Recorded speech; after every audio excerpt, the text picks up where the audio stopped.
नमस्कार प्रेक्षकांनो, मालिकेच्या उद्याच्या भागात आपल्याला असं बघायला मिळतंय. आता इकडे मीरा अंबिकाशी बोलू लागत असते. मीरा म्हणते अंबिकाला, तुला काही करायचं राहिलं तर तू कौल लावायची का देवी पुढे. तेवढ्यात अंबिका पण बोलते, हे मला तुला आधीच सांगायला पाहिजे होतं, पण माझी चुकी झाली, मी तुला हे सांगितलं नाही. मी कोणत्याही गोष्टीमध्ये देवीचा कौल लावायचीच. देवीचा आशीर्वाद घ्यायचं खूप गरजेचं असतं. या घराची ती रीत आहे, ती परंपरा आहे, ती तुला पण पुढे निभावलीच पाहिजे. तेवढ्यात मीरा पण बोलते, मी अजिबातच कौल लावणार नाही. देवीने माझी बहीण हिरवून घेतलीये. मी देवीचं कधीही तोंड पाहणार नाही. मी इतके दिवस झाले पण मी कधी पण मंदिरात गेली नाही. ते ऐकून तर त्या अंबिकाला धक्का लागतो. अंबिका बोलते, तुला मी कसं सांगू बरं, मी तुला सांगू शकत नाही ती गोष्ट, पण तुला कौल घ्यावाच लागेल. आता अंबिका मनातल्या मनात विचार करू लागत असते. त्या अंबिकाला ते शिवनाथचं बोलणं आठवतं. त्या शिवनाथच्या आटीपायी अंबिका काही त्या मीराला सांगत नाही. अंबिका म्हणते, अगं मीच तुझी सक्की बहीण आहे, पण मी तुला कसं समजावून देऊ मला हेच कळत नाही. मी तुला सांगू शकत नाही.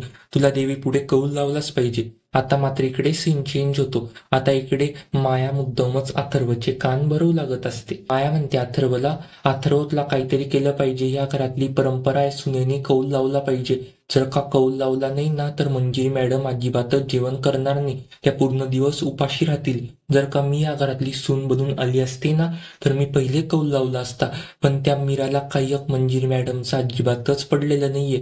त्या जगल्या काय मेल्या काय तिला काही अर्थ उरला नाहीये. तेवढ्या त्या उपाशी सकाळपासून त्यांना काही झालं तर काय करणार आहे बरं आपण.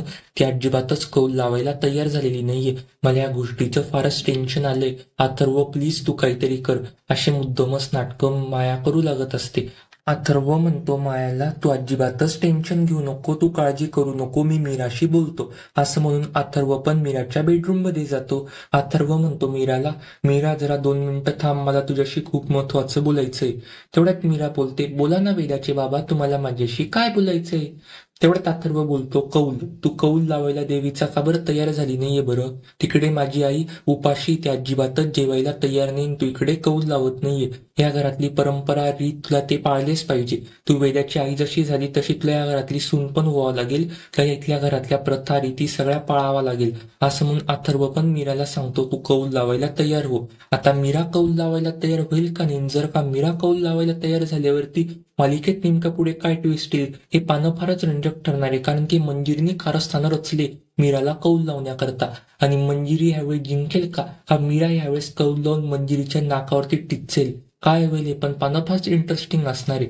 असेच मालिकेचे डेली अपडेटसाठी आपल्या चॅनेलला आता सबस्क्राईब करा. धन्यवाद.